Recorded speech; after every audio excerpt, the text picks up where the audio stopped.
Ya, Assalamualaikum warahmatullahi wabarakatuh. Kita berjumpa pada edisi pertama podcast Sanubari, Kejaksaan untuk Bangsa dan Negeri.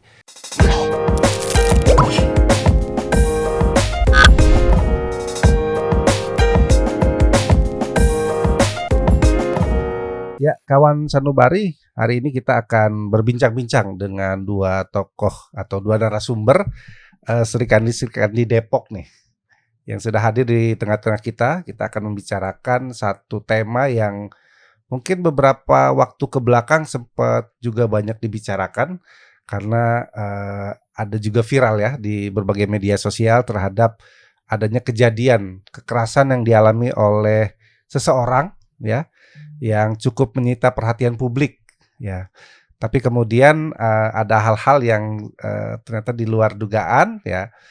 Si korban ini melakukan pencabutan laporan dan lain sebagainya. Nah, kita akan berfokus pada pembicaraan terkait kekerasan terhadap perempuan dan anak. Ya, nanti kita akan mengulik apa sih kekerasan dalam rumah tangga itu apa, kekerasan dalam persepsi seksual itu seperti apa gitu ya.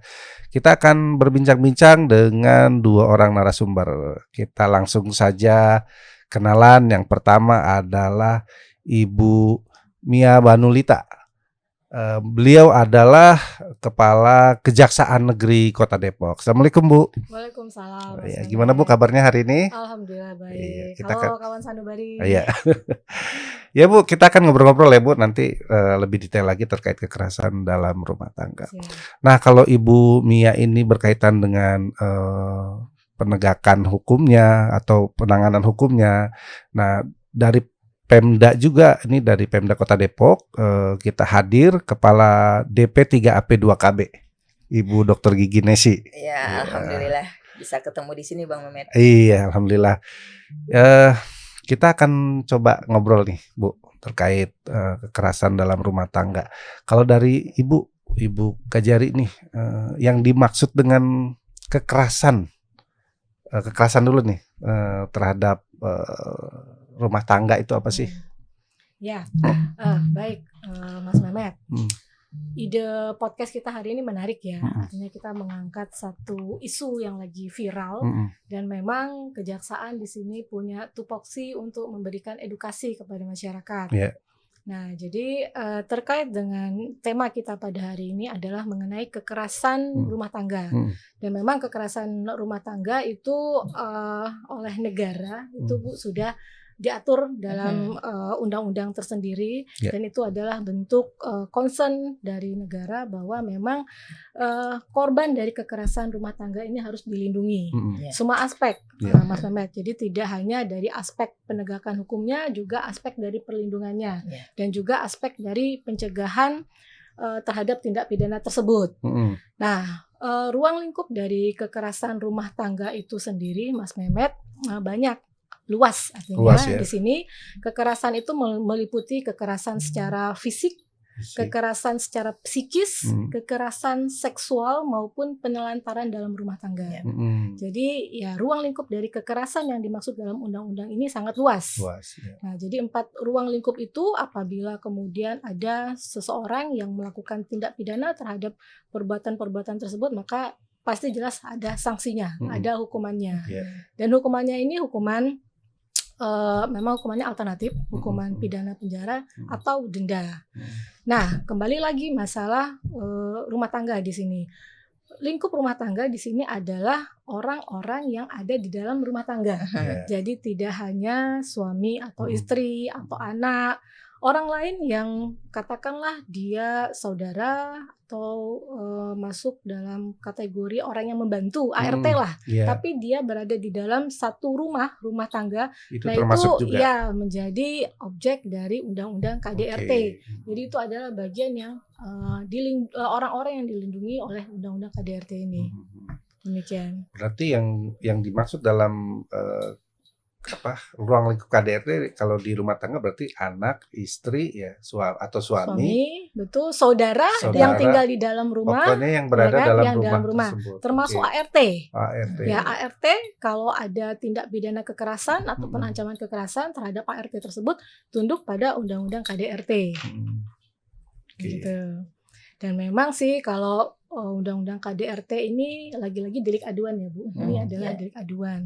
Karena memang undang-undang ini sangat menghargai bangunan rumah tangga, gitu loh Bu. Jadi ini karena tindak pidana itu terjadi dalam lingkup rumah tangga, makanya masuk dalam kategori delik aduan. Tapi itu tidak semuanya Bu. Jadi masuk kategori delik aduan di sini apabila terjadi kekerasan fisik, psikis atau kekerasan seksual. Tapi kalau penelantaran dalam rumah tangga itu nggak masuk dalam delik aduan. Oh gitu. Kalau yang penelantaran dalam rumah tangga itu contohnya seperti apa Bu? Nah misalnya seorang dalam lingkup rumah tangga yang seharusnya kita berikan perawatan, seperti makanan, minuman, pengobatan dan sebagainya, tapi itu kita tidak lakukan. Nah, ini masuk dalam penelantaran rumah tangga. Itu kategori pertama. Kategori yang kedua adalah ketika seseorang dalam lingkup rumah tangga itu dibatasi kebebasannya, Bu. Bahasa sederhananya seperti itu, dibatasi kebebasannya untuk keluar dalam rangka memenuhi kebutuhannya. Nah, sehingga orang yang ada di dalam rumah tangga itu secara ekonomi, secara finansial tergantung kepada orang yang membatasi ini. Nah, itu juga masuk dalam lingkup penelantaran rumah tangga. Oke, cukup menarik nih Bu. Nah, kalau dari sisi dinas DP3 AP 2KB pernah menghadapi permasalahan-permasalahan pasti ya di masyarakat ya Bu, sebagai salah satu OPD yang membidangi salah satunya adalah kekerasan kekerasan pada perempuan dan anak ya Bu ya. Nah, sampai sejauh ini Bu, apa saja yang sudah Pemda lakukan dalam rangka upaya bukan menangani, maksudnya melakukan pencegahan ataupun melakukan sosialisasi kepada warga masyarakat? Iya. Secara definisi tadi sudah disampaikan ya. Jadi seperti itu. Jadi semua kejadian kekerasan yang terjadi di rumah tangga oleh anggota keluarga gitu ya yang tinggal di dalam rumah tangga itu yang dimaksud dengan KDRT. Nah, beberapa upaya yang dilakukan oleh pemerintah Kota Depok, diantaranya kami itu sudah membentuk Satgas PKDRT, Satgas jadi satuan tugas kekerasan di dalam rumah tangga. Itu sudah ada sampai ke Poktan yang ada di tingkat RW. Jadi tingkat kota, gugus tugas sampai ke tingkat RW. Nah, ini bertugas di dalam rangka untuk bisa melakukan tadi edukasi terkait beberapa pencegahan kekerasan. Lalu juga teman-teman yang ada di lapangan itu juga berusaha untuk bisa mendeteksi dini kemungkinan terjadi kekerasan di dalam rumah tangga. Karena biasanya kejadian kekerasan di dalam rumah tangga itu sebenarnya tetangga kadang-kadang sudah bisa mendeteksi ya Bu ya. Nah, ini tugas dari para kader, sehingga kita berharap bahwa kekerasan yang terjadi ini mudah-mudahan bisa dicegah dan tidak menimbulkan korban seperti itu. Nah, kasus-kasusnya sama, kasus-kasusnya tadi yang disampaikan oleh Bu Kajari. Jadi memang banyak, ada kasus-kasus yang memang kekerasannya kemudian kekerasan fisik gitu. Ada kekerasan seksual, misalnya kakek terhadap cucu dan lain sebagainya. Dan juga ada penelantaran. Itu juga terjadi ketika misalnya tiba-tiba suami pergi Ibu dan tidak kembali gitu, menelantarkan jadi Bang istri Toyib dan gitu anak. ya.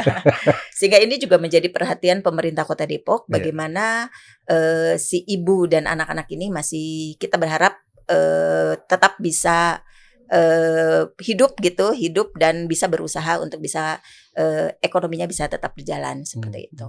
Oke. Nah, kalau terkait motif nih Bu, bisa kekerasan yang terjadi pada perempuan atau anak, kalau diidentifikasi oleh Ibu, kira-kira motifnya apa aja sih Bu, sehingga bisa berpeluang terjadi kekerasan pada perempuan dan anak?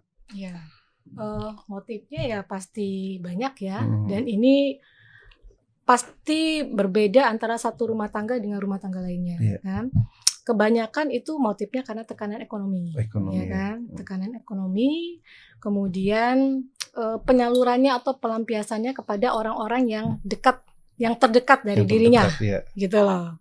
Nah, apalagi kondisi pandemi kemarin itu, Mas Mehmet.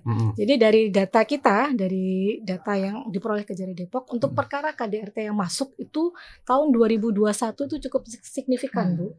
Jadi dibanding tahun sebelumnya, tahun 2020, itu penanganan perkara KDRT oleh kami yang naik ke tingkat penuntutan, itu jumlahnya 38 perkara.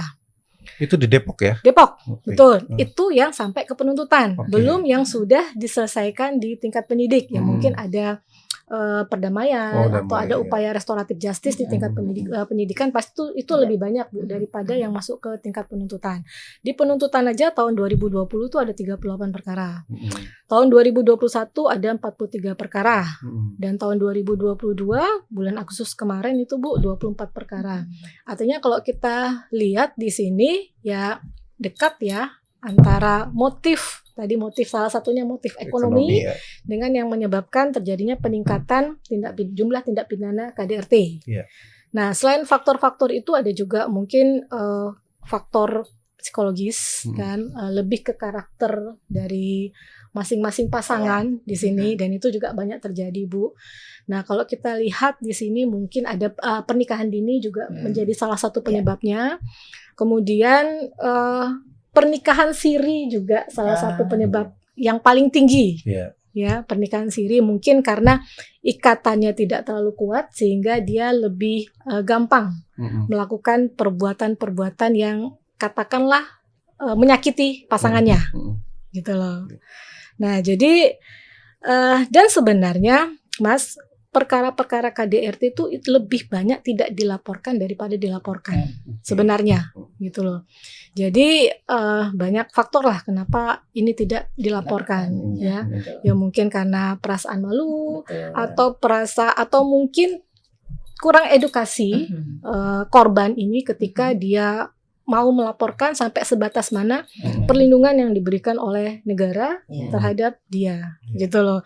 Apalagi kalau dia secara finansial itu tergantung pada suami, Bu. Ya kan, dia nggak punya pilihan, selain dia terima apa yang dilakukan oleh pasangan terhadap dirinya.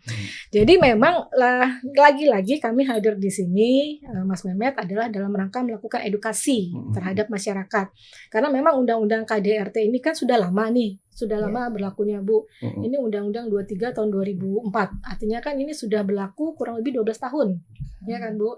Nah, tapi kita melihat trennya di sini ya seperti itu, Bu. Banyak korban di sini yang enggan melaporkan tindak pidana yang terjadi terhadap dirinya. Gitu loh. Yaitu karena kurang edukasi.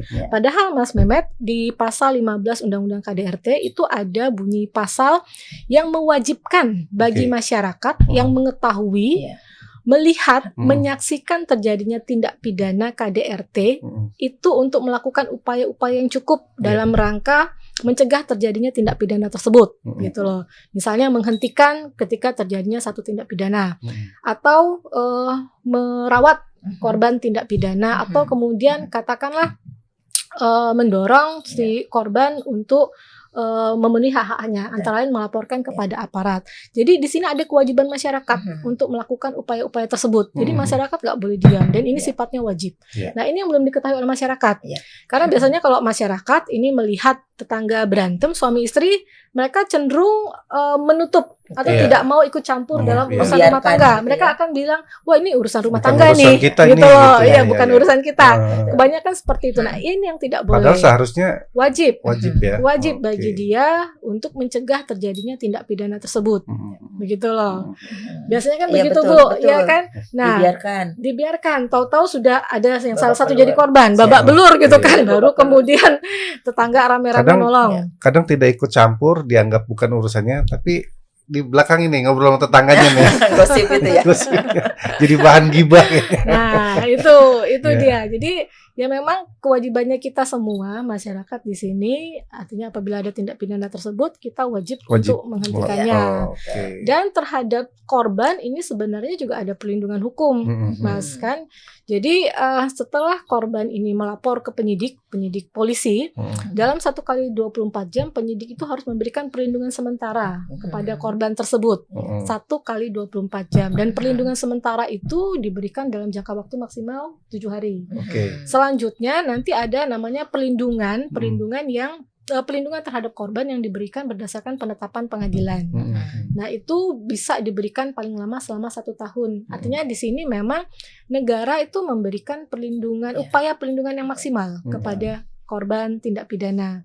Hanya mungkin hal-hal seperti ini yang belum diketahui luas oleh masyarakat. Jadi tidak usah takut.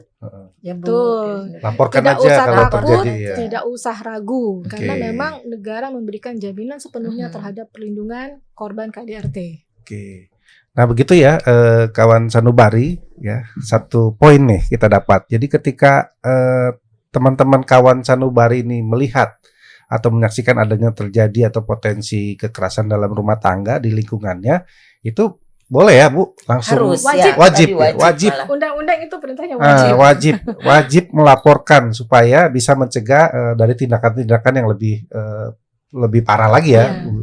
Nah, kira-kira kalau misalnya nih ada terjadi kekerasan dalam rumah tangga tapi tidak dilaporkan, dampaknya apa sih? Gitu.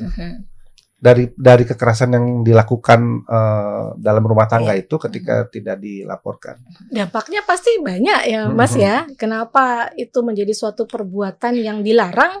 Pasti dampaknya ada. Ya ketika orang melakukan kekerasan atau ancaman kekerasan, ya pasti kan dampaknya ada korban di sini. Entah dia mengalami kekerasan fisik atau kekerasan psikis gitu loh. Ya pasti ada gitu loh. Ya mungkin dampak yang lebih jauh ya korban jiwa kalau ini dibiarkan gitu loh. Kita di Depok kan baru-baru ini pernah ada kasus yang suami siri membakar istrinya. Ya kan Bu, baru-baru ini kan ada nih.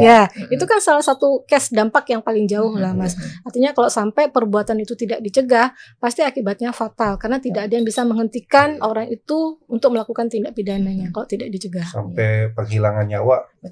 Betul, sampai ke situ. Belum lagi dampaknya kepada orang-orang terdekat yang ada di dalam rumah, anak-anak contohnya. Pasti itu akan menimbulkan trauma terhadap anak-anak itu, dan trauma itu bisa jadi akan menimbulkan karakter yang katakanlah sama, meniru dari kelakuan orang tuanya. Artinya kan dampaknya kan di sini sangat luas, tidak hanya sekarang tapi juga untuk jangka panjang. Hari ini dia korban, bisa jadi next dia jadi pelaku. Betul. Karena dia melihat kesehariannya seperti itu yang dia terima, seperti itu tuh makanannya, menunya tuh, menu jiwanya tuh seperti itu yang dia terima. Jadi bukan tidak mungkin ya karakter anak-anak ini juga sama seperti orang tuanya. Dan sebenarnya ini juga harus kita lindungi ya Bu ya. Betul. Jadi bukan hanya korban dalam arti yang sebenarnya yang ada pada saat itu, tapi juga calon-calon korban lainnya. Betul. Nah kalau dari sisi Bu, betul. Tadi sih sebenarnya saya hanya menambahkan saja, memperkuat apa yang disampaikan oleh Bu Kajari. Karena kebetulan di kami itu ada unit perlindungan perempuan dan anak Bu, unit pelaksana teknis perlindungan perempuan dan anak. Di sini kami punya psikolog. Dan beberapa dari kasus-kasus yang masuk, memang tadi yang disampaikan oleh Ibu. Jadi kalau di dalam sebuah rumah tangga terjadi kekerasan, misalnya terhadap ibunya, ibunya oleh ayahnya, maka anak ini akan berdampak. Anak ini merasa bahwa setiap persoalan itu ya memang diselesaikannya dengan kekerasan gitu. Sehingga dia nanti berdampak, dia akan melakukan hal yang sama seperti orang tuanya, bahwa setiap persoalan yang ada harus diselesaikan dengan kekerasan. Lalu juga kalau misalnya kekerasan itu terjadi, anaknya yang menjadi korban, misalnya dia kekerasan fisik atau seksual oleh orang yang ada di rumah, apa pamannya, ibunya, ayahnya, maka tadi yang disampaikan, lama-lama dia bisa menjadi pelaku, bahwa ternyata karakternya menjadi kental gitu, sehingga dia di masa yang akan datang menjadi pelaku. Nah, bagi korban yang istri misalnya gitu ya, ibu yang mengalami kekerasan, dia juga akan mengalami karakter yang lemah. Dia akan menjadi sering takut, tidak berani, selalu bimbang dalam mengambil keputusan. Dia juga hidupnya tidak akan tenang. Seperti itu sih yang ditemukan oleh psikolog juga. Jadi memang betul, ketika itu tidak dilaporkan, ketika itu tidak ditangani secara paripurna, maka dampaknya akan jauh lebih besar. Bukan hanya korban sesungguhnya ya Bu, tetapi juga kepada orang yang ada di sekitarnya yang sudah terbiasa melihat kekerasan itu. itu, seperti itu. Jadi memang harus dilaporkan. Iya. Dan satu hal yang harus diingat, ini hasil penelitian juga, Bu. Artinya kekerasan dalam rumah tangga ini kan luas, termasuk kekerasan seksual kan. Ada beberapa tindak pidana yang termasuk dalam kekerasan seksual dan dia memang tidak tunduk dalam undang-undang KDRT karena dia ada lex spesialisnya. Yang ini terkait dengan undang-undang perlindungan anak. Nah, rata-rata memang kekerasan seksual yang terjadi dalam rumah tangga itu justru terjadi di rumah. Nah, itu gitu loh, di rumah. Dan dilakukan oleh orang terdekat. Dilakukan oleh orang terdekat, orang yang selama ini baik kepada dia gitu. Jadi tidak sama sekali tidak disangka-sangka bahwa orang itu akan melakukan suatu perbuatan yang menyakiti anak ini. Gitu loh. Nah, itu hasil penelitian, Bu. Jadi paling banyak tindak kekerasan seksual terhadap anak itu dilakukan oleh orang terdekat dan itu di rumah, di tempat yang kita anggap paling aman ya, Bu. Di tempat yang kita anggap paling aman. Betul, Bu. Nah, bagaimana mengedukasi si anak-anak ini supaya dia bisa atau mampu untuk mereject untuk ada misalnya mau ada melakukan perbuatan kekerasan pada dirinya gitu. Itu biasanya gimana, Bu? Kalau kami di Pemda sebenarnya Bu Kajari juga sudah melakukan nih beberapa kegiatan edukasi. Kita ke sekolah ya, Bu. Kita ke sekolah, kami juga melakukan kegiatan ke sekolah. Lalu selain ke sekolah, kita juga melakukan kegiatan di wilayah. Bagaimana kita mengedukasi anak-anak untuk mengatakan tidak ketika dia mengalami kekerasan. Yang paling parah ya lari gitu. Kita ajarkan lari, teriak atau tidak minta tolong, dan mereka diajari bahwa ketika alat-alat vitalnya mulai ada yang mengganggu, itu mereka harus hati-hati, dan memang kita ajarkan juga untuk melapor ke orang tuanya, karena kebanyakan anak-anak yang terjadi karena diancam dia tidak melapor, karena karena ancaman yang kuat ya. Nah, itu kita ajarkan juga mereka untuk bisa menjaga dirinya dengan mengatakan tidak, lari atau berteriak seperti itu. Nah, kalau dari sanksinya nih, Bu, sanksi para pelaku kejahatan, kekerasan, itu kalau menurut undang-undang hukumannya apa, Bu? Ya, kalau sanksinya berat ya, Mas Ahmad, apalagi kalau ini yang terkait dengan kekerasan seksual, itu sangat berat. Bahkan kalau masih ingat yang perkara yang Ustadz yang mencabuli santriwatinya itu sampai hukuman mati kan? Yang di Bandung. Yang di Bandung, itu sampai hukuman mati. Jadi memang pemerintah ya sangat concern dengan tindak pidana kekerasan seksual ini. Jadi memang hukumannya tinggi. Bahkan ada hukuman pidana tambahan di sini. Pidana tambahan antara lain berupa kebiri kimia, Bu. Jadi kebiri kimia itu dilakukan setelah terdakwa ini menjalankan pidananya, dan rata-rata tinggi ya, Mas Ahmad ya, tinggi, rata-rata ya 5 tahun ke atas, itu cabul. Tapi kalau sudah dia ada persetubuhannya itu ya rata-rata 10 tahun ke atas, 10 tahun ke atas. Bahkan kemarin saya itu yang perkara guru ngaji yang mencabuli 10 orang anak muridnya itu putusnya 19 tahun. 19 tahun. Nah, jadi untuk tindak pidana kekerasan seksual ada pidana tambahannya. Yang tadi saya cerita itu pidana kebiri kimia. Jadi disuntik cairan kimia ya supaya yang bersangkutan itu tidak ada hasratnya lagi untuk melakukan kegiatan seksual, dan itu dilakukan setelah yang bersangkutan menjalankan pidananya. Tapi memang itu tidak lama. Jangka waktunya paling lama 2 tahun. Tapi setidaknya itu bisa menimbulkan ya efek jerah lah bagi yang bersangkutan kan. Nah, kemudian ada pengumuman di media bahwa yang bersangkutan ini adalah pelaku tindak pidana kekerasan seksual, sehingga masyarakat bisa tahu nih, oh orang ini adalah katakanlah predator seksual gitu loh. Dan ada juga penggunaan semacam alat gelang elektronik, alat pendeteksi, Bu, yang memang dia itu dibatasi ruang geraknya, dan yaitu pidana-pidana tambahan yang bisa kita kenakan terhadap pelaku tindak pidana kekerasan seksual. Seperti apa, Bu? Itu semacam kayak apa sih, alat elektronik lah, alat elektronik, penggunaan gelang elektronik yang memang bisa apa semacam mengidentifikasi bahwa dia ini adalah mantan terpidana dari pelaku tindak pidana seksual gitu loh. Baru dengar tuh. Iya, saya juga baru dengar. Iya. Tapi itu pidana tambahan, dan memang sih itu setelah si pelaku ini pelaku melakukan keluar dari menjalankan pidananya. Berarti ada gelang khusus ya? Ya, alat elektronik lah seperti itu. Dan itu memang dipasang di anggota badan. Gitu. Nggak bisa dilepas? Ada, dilepas dia penggunaannya ada jangka waktunya. Oke. Memang ada paling lama mungkin sekitar 2 tahun, Bu. Sama seperti kebiri kimia tadi, itu tidak dilakukan secara permanen. Tapi paling enggak adalah efek jera yang terkait dengan sanksi sosialnya di sini, Bu. Jadi tidak hanya pidana penjaranya yang dijalani. Oke. Nah, kembali lagi nih ke berita yang lagi viral kemarin ya, Bu.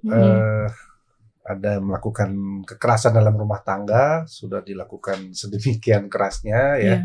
Kemudian si istri ini melapor buat BAP gitu. Nah, setelah si suaminya ditangkap, ya ditetapkan sebagai tersangka, akhirnya dilakukan damai ya gitu. Nah, kalau dari persepsi Ibu seperti apa sih Bu melihat kasusnya ini nih? Gitu. Apakah ada peluang si pelaku kekerasan ini bisa kembali berbuat sesuai track atau mungkin ada potensi yang mungkin bisa lebih besar dari apa yang dia lakukan sekarang? Ya, kalau dari kacamata kami kan aparat penegak hukum, ya ini adalah norma yang memang sudah diatur dalam Undang-Undang KDRT. Kalau perbuatan pidana ini adalah delik aduan. Karena delik aduan, jika dicabut, maka perkara ini tidak dilanjutkan prosesnya. Normanya seperti itu ya, kami hormati karena ini amanat undang-undang, ya kan? Nah, berbeda dengan tindak pidana, katakanlah tindak pidana kekerasan lainnya, Bu, yang memang tidak masuk dalam kategori delik aduan. Karena ini memang semangatnya adalah menghormati bangunan rumah tangga, sehingga apabila salah satu pihak mencabut aduannya, perkara itu tidak lanjut. Gitu loh, ya kan? Nah, ya kita hormati, memang itu amanat undang-undang, dan ini adalah pilihan ya, pilihan bagi pasangan tersebut untuk menyelesaikan permasalahan mereka. Tapi jika pertanyaan Mas Ahmad di sini bagaimana nanti kemungkinannya ke depan, apakah nanti bisa terulang kembali? Ya kita who knows, nobody knows gitu kan. Artinya ya bisa saja terjadi. Yang namanya karakter orang ya kan, dia sudah bangun selama berpuluh-puluh tahun kan, apa ia bisa berubah dalam jangka waktu singkat? Kalau memang tidak diiringi dengan keinginan kuat, kemudian mungkin ada treatment kejiwaan tertentu yang harus kita berikan kepada pelaku ini agar tidak mengulangi perbuatannya. Artinya ini kembali lagi ke masalah bagaimana treatment setelah itu, gitu loh. Ini nih bukan akhir sebenarnya, tapi lebih kepada bagaimana kita menyembuhkan jiwa orang yang katakanlah sudah mempunyai karakter dalam tanda kutip negatif, gitu loh. Jadi lebih ke situ, Mas Ahmad, lebih kepada bagaimana kita menyembuhkan jiwa orang ini agar dia tidak melakukan perbuatannya, agar dia tidak mempunyai karakter negatifnya hilang dan dia tidak mengulangi perbuatannya. Lebih ke situ. Berarti perbuatan yang menjurus ke kekerasan itu boleh dikatakan itu lebih ke karakter ya? Karakter yang tadi Ibu sampaikan kan? Saya melihat ke situ. Saya melihat ke situ. Apalagi kalau kita melihat perbuatannya itu tidak sekali. Beda dengan hilap gitu ya. Kalau hilap mungkin karena emosi sesaat ya Bu. Apalagi kemudian mungkin lawannya juga keras juga, tinggi juga emosinya, ya kan? Jadi mungkin terpancing. Jadi mungkin ada kehilapan di situ. Tapi sebelumnya dia nggak punya karakter seperti itu sebelumnya. Nah, beda kalau dia perbuatan itu terjadi berulang-ulang. Nah, kalau terjadi berulang-ulang artinya kan ini karakter.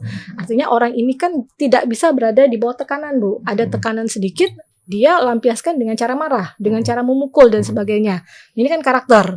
Nah, ketika menjadi karakter, treatmentnya beda lagi. Bagaimana caranya kita menyembuhkan orang yang punya karakter seperti ini? Nah, kalau dari Bu Nesi ini Bu, ketika menemukan laporan ya, misalnya nih ada yang menyampaikan ke PPA, ada terjadi tindak kekerasan. Nah, approach pendekatan yang dilakukan oleh pemerintah kepada si pelaku ini apa ya, pelapor? Ya. Ya, kalau pelapor kan sudah memang banyak sekali pelapor-pelapor seperti ini. Tadi yang disampaikan oleh Ibu, jadi ada pelapor yang dari tetangganya yang melapor, Bu, karena memang mereka sudah tahu gitu ya kalau sudah membahayakan, atau memang si korbannya yang melapor kepada kami. Nah, biasanya kita akan menyampaikan ke yang bersangkutan, melakukan pendekatan psikolog dulu. Ketika yang bersangkutan akan meneruskan laporannya ke polisi, kita dampingi. Kita ada bantuan hukum. Jadi ada lembaga bantuan hukum yang akan mendampingi laporannya di kepolisian, dan kita akan dampingi sampai prosesnya nanti di pengadilan seperti itu.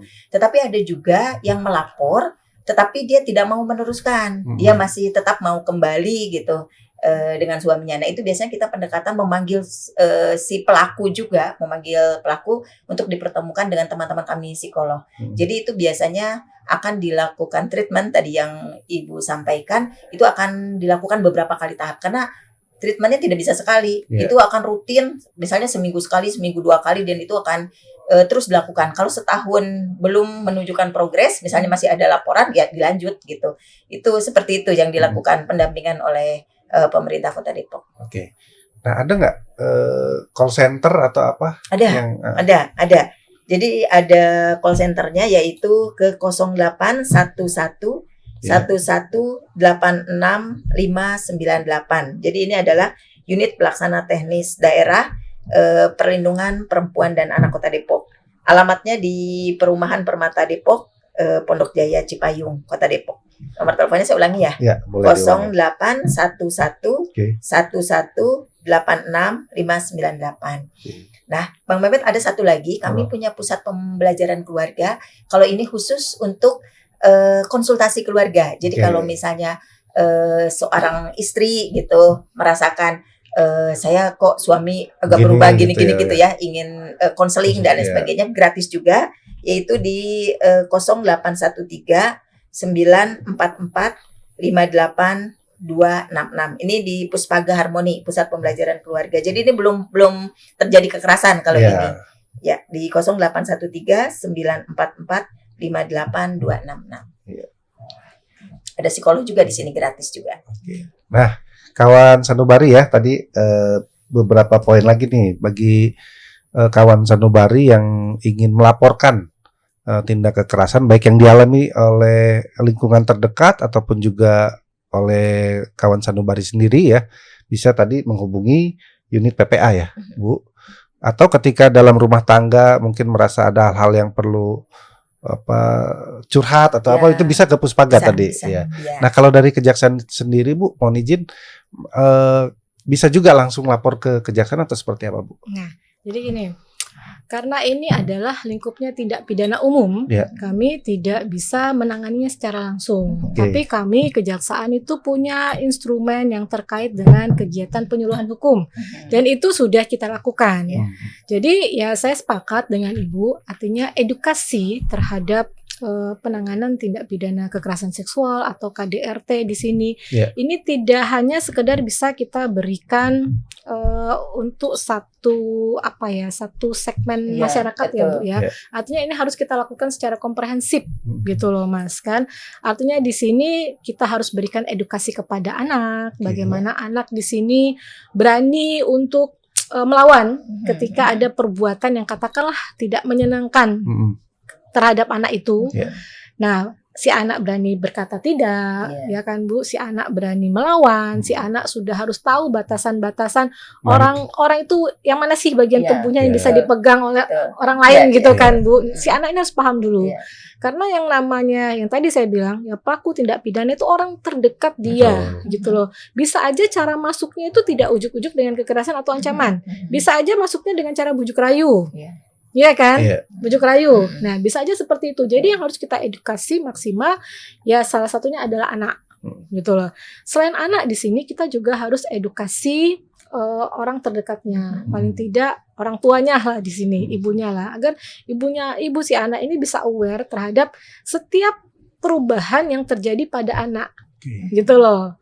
Nah, satu case lagi Bu, saya kasih contoh yang terkait dengan perkara yang guru ngaji melakukan pencabulan terhadap anak didiknya itu, si anaknya itu salah satu korban tuh padahal sudah pernah ngomong sama sama ibunya, Mas saya nggak mau ngaji di situ lagi, gitu loh. Tapi dia nggak cerita sebabnya apa. Setiap disuruh ngaji anak ini pasti mesti dipaksa-paksa.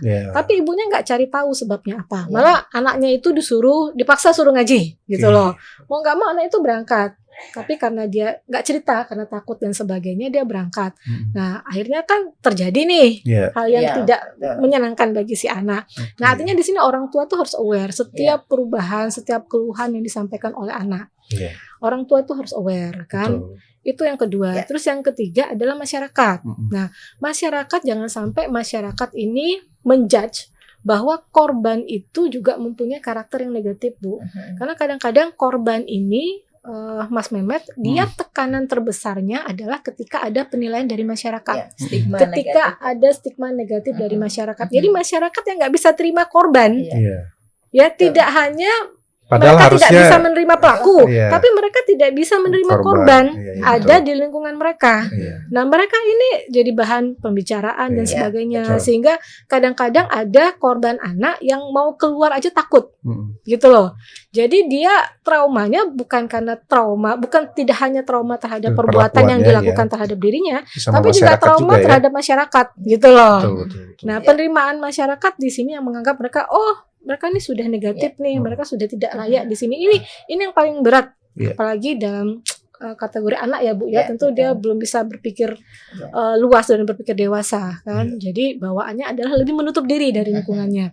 Jadi artinya di sini edukasinya harus kita sampaikan secara luas, ya, kepada anak, kepada orang di rumah, maupun kepada masyarakat. Nah, inilah pola-pola inilah yang dilakukan oleh kejaksaan, Mas Ahmad. Jadi kami kejaksaan di sini secara rutin melakukan edukasi ke sekolah-sekolah, kan, kemudian ke komunitas-komunitas masyarakat seperti komunitas guru, kemudian komunitas majelis taklim, ibu-ibu pengajian, komunitas di pesantren, kami juga masuk.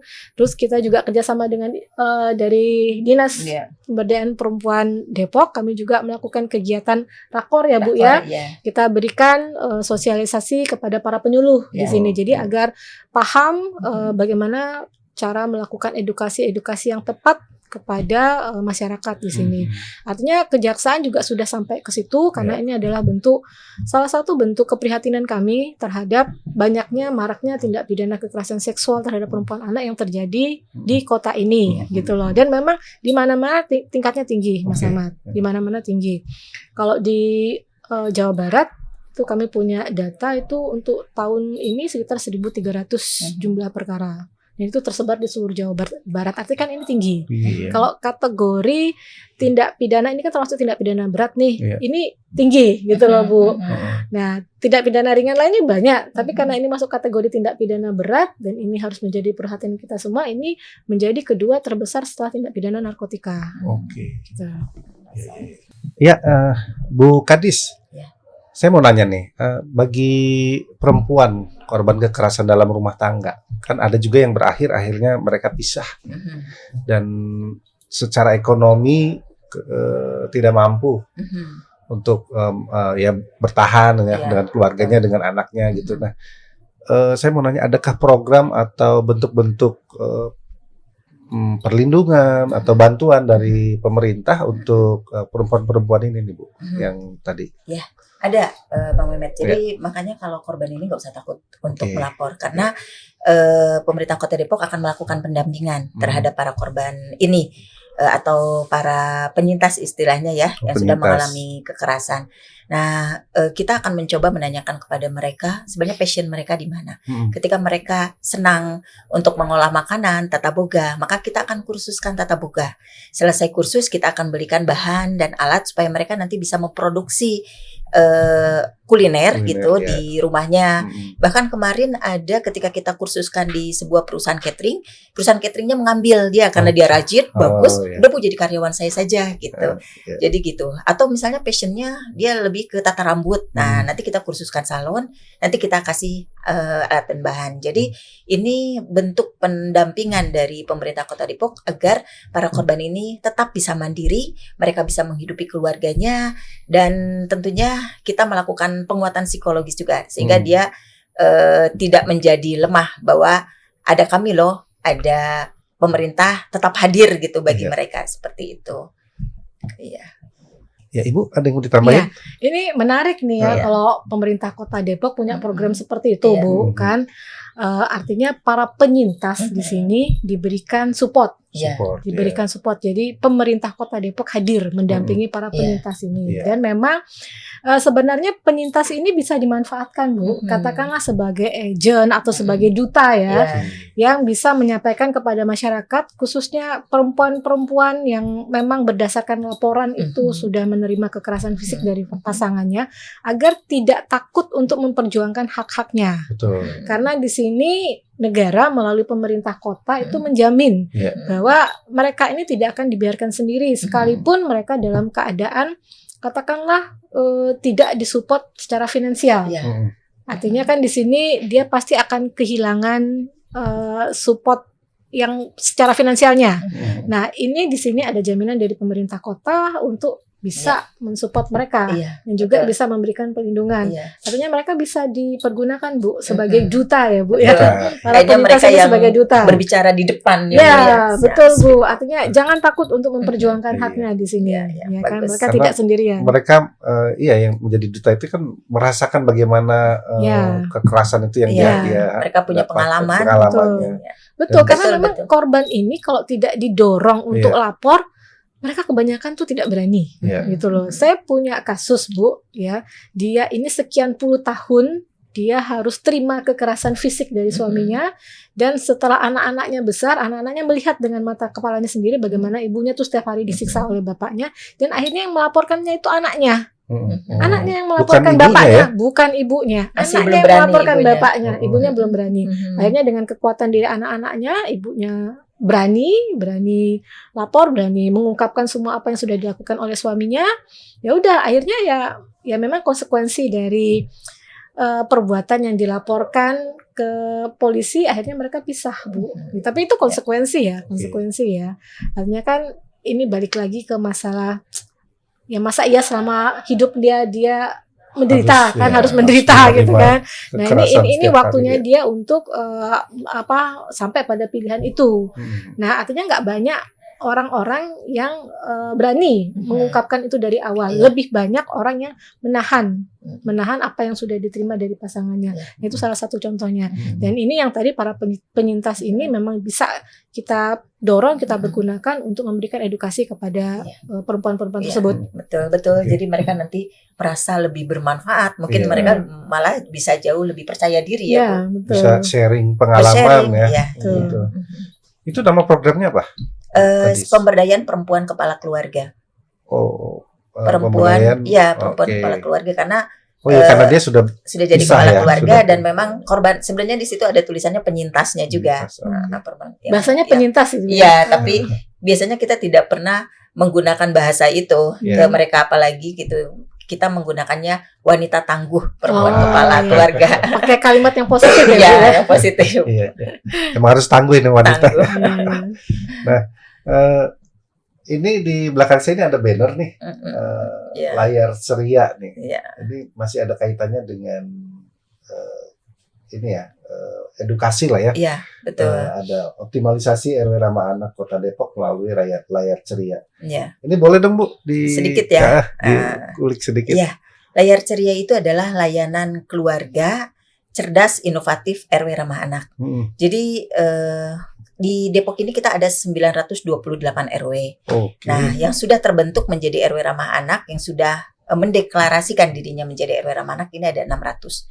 Nah, di RW Ramah Anak inilah kemudian yang tadi Bu Kajari harapkan lingkungannya juga ramah anak, keluarganya ramah anak, sehingga anak-anak di situ merasa nyaman, aman.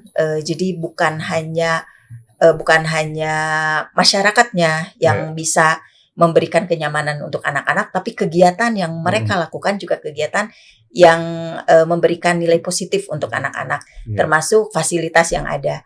Nah, selama ini dari 600 RW ramah anak ini mereka belum mendokumentasikan kegiatan-kegiatan yang mereka lakukan. Dan mereka juga merasa belum punya akses secara cepat ketika mereka menemukan permasalahan di lapangan. Nah, melalui aplikasi ini, ada aplikasinya juga. Jadi mereka selain bisa melaporkan kegiatan yang sudah mereka lakukan, mereka juga bisa melaporkan kepada kami. Misalnya di tempat mereka ada anak yang tidak sekolah, misalnya tidak sekolah, usianya sudah usia sekolah tapi belum sekolah. Itu bisa langsung mereka laporkan, nanti link langsung ke dinas pendidikan, nanti dinas pendidikan akan mengadvokasi.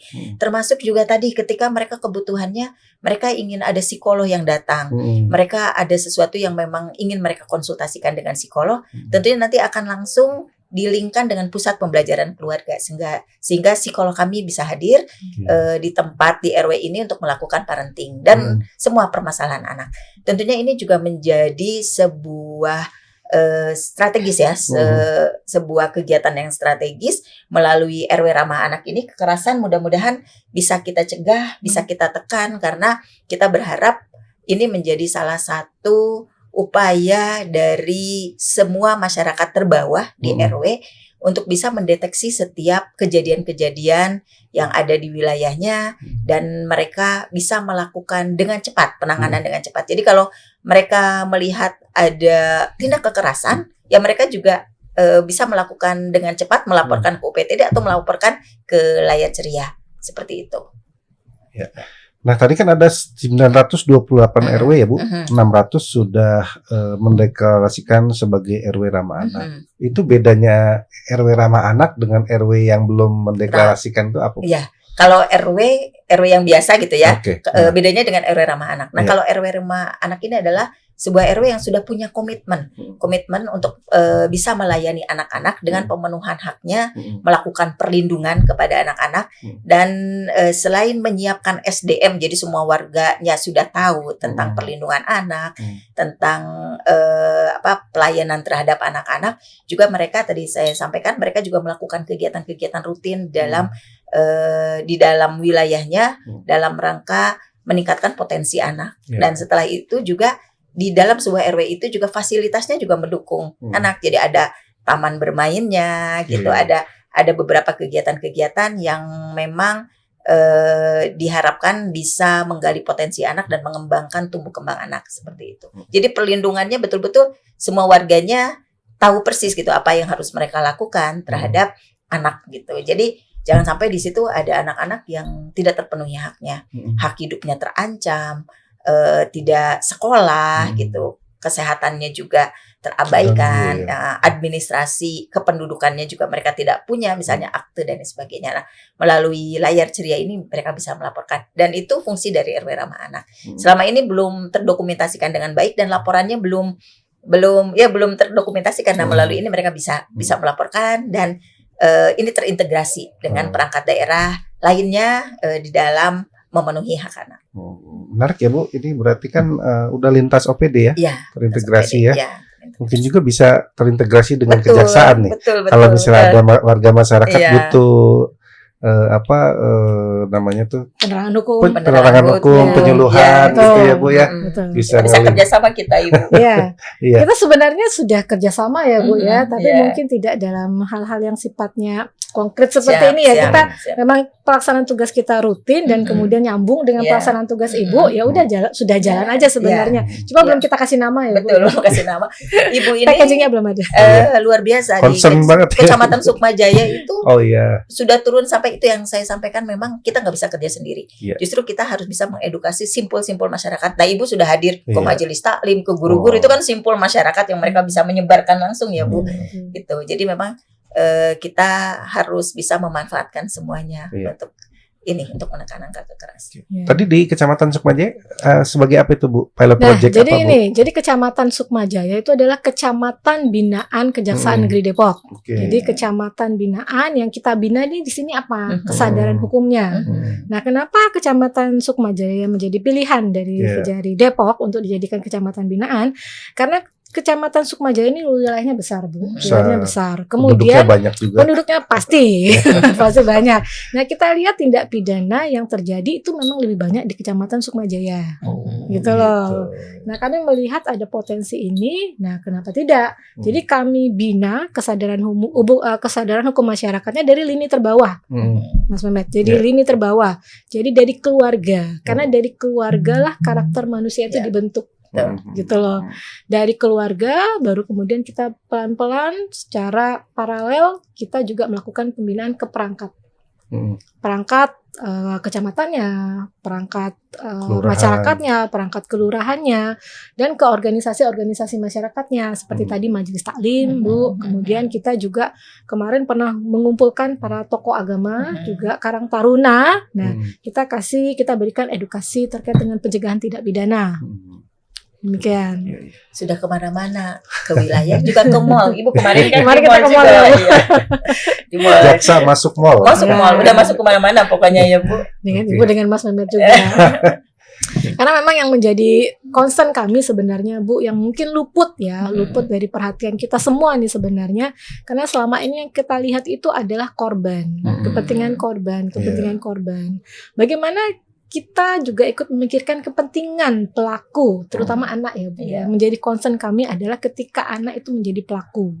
Dan ketika kita melihat rangkaian perbuatan pidananya itu bukan masuk dalam kategori perbuatan anak, Bu. Misalnya dia melakukan perbuatan itu dengan sadis. Dia melakukan anak-anak nih, tapi dia ketika melakukan perbuatan seksual itu dia lakukan dengan cara kekerasan, dengan cara-cara yang memang orang dewasa pun mungkin tidak akan melakukan perbuatan seperti itu. Artinya kan ini ada masalah dengan anak nih. Siapa pelaku anak itu?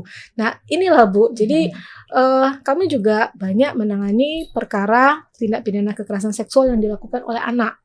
Dan memang kami prihatin, Bu, dengan apa yang mereka lakukan, karena memang luar biasa sadis. Nah, harusnya memang kita semua juga concern bagaimana kita menyembuhkan anak ini. Bagaimana dia tidak hanya sekedar dihukum badannya, tapi juga kita sembuhkan jiwanya. Karena anak ini sakit. Jadi pelaku anak sakit, ya korbannya apalagi. Tapi ini sama-sama orang sakit. Dan karena dia anak-anak, tugas kita semualah bagaimana kita mengembalikan karakter dia agar karakter negatif itu tidak melekat ke dalam diri anak sampai dia dewasa. Nah, ini menurut saya tugas yang tidak kalah penting ya. Betul. Bagaimana kita mengobati pelaku anak, tidak hanya sekedar korban anak. Cukup menarik nih, Ibu Kajari. Nah, kayaknya kita udah panjang lebar nih ngobrol terkait mulai dari kekerasan dalam rumah tangga, termasuk juga kekerasan pada perempuan dan anak ya. Masuk tadi Ibu inovasi terkait RW Ramah Anak.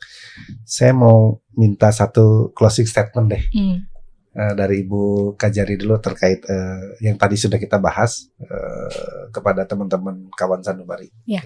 Baik, Mas Mehmet. Artinya terkait dengan penanganan perkara tindak pidana kekerasan seksual terhadap perempuan dan anak maupun tindak pidana KDRT itu tidak bisa hanya dilakukan oleh aparat penegak hukum saja.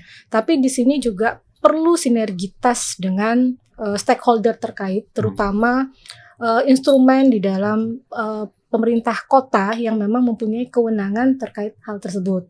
Jadi memang diperlukan sinergitas antara aparat penegak hukum dengan dinas terkait di sini, Bu. Artinya kami para penegak hukum di sini berbicara masalah penegakan hukumnya, tapi permasalahan tidak hanya selesai sampai di situ gitu. What next gitu? Bagaimana cara mencegahnya? Bagaimana cara menanganinya? Itu memang porsinya dari dinas terkait, ya kan? Dinas terkait yang mempunyai sarana prasarana dan tusi. Nah, artinya harus ada sinergitas, harus ada kolaborasi antara kita semua, Bu, untuk sama-sama punya tujuan bagaimana menekan angka kekerasan, tingkat kekerasan seksual terhadap perempuan dan anak maupun KDRT. Nah, caranya seperti itu. Kami dalam koridor melakukan penegakan hukumnya, artinya dengan melakukan penegakan hukum menerapkan ancaman pidana yang tinggi itu sudah bisa menimbulkan efek jerah terhadap pelaku. Nah, kami juga berupaya melakukan melakukan pencegahan terhadap tindak pidana tersebut dengan cara berkolaborasi dengan Ibu, dan di sini perangkat Pemkot di sini adalah menyiapkan perangkatnya, ya kan, dan mendukung kami untuk melakukan kegiatan-kegiatan tersebut. Dari Ibu closing statement-nya? Tadi sudah disampaikan bahwa kita harus berkolaborasi ya. Yang lainnya adalah kawan sanubari. Jika tadi itu sudah disampaikan ada undang-undangnya juga. Jika mengalami, mendengar atau melihat suatu tindak kekerasan, jangan takut untuk melapor.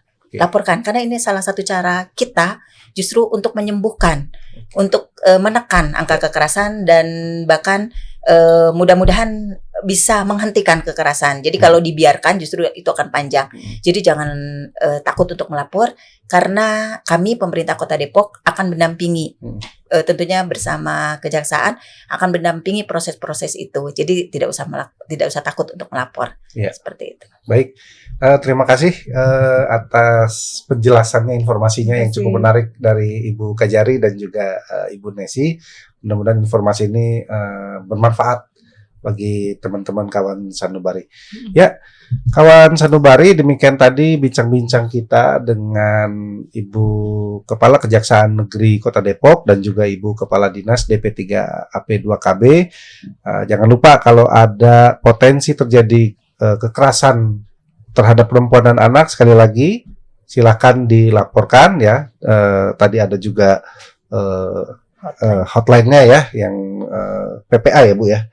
Dan juga tadi disampaikan oleh Ibu Kajari bahwa permasalahan kekerasan tidak hanya bisa diselesaikan oleh aparat penegak hukum saja, tetapi perlu sinergi yang lebih komprehensif antara aparat penegak hukum, pemerintah, dan tentunya teman-teman kawan sanubari sebagai bagian dari kelompok masyarakat ya, untuk bisa membantu kita bersama-sama menekan angka kekerasan dalam rumah tangga, angka kekerasan pada perempuan dan anak, supaya ya angka tersebut tidak bertambah, justru harusnya kita bisa menekan gitu. Terima kasih sekali lagi, sampai jumpa lagi nanti dengan tema-tema yang nanti akan kita sampaikan ke teman-teman sanubari. Saya Bang Mehmet, terima kasih atas perhatiannya. Sampai jumpa lagi di podcast Kesanubari.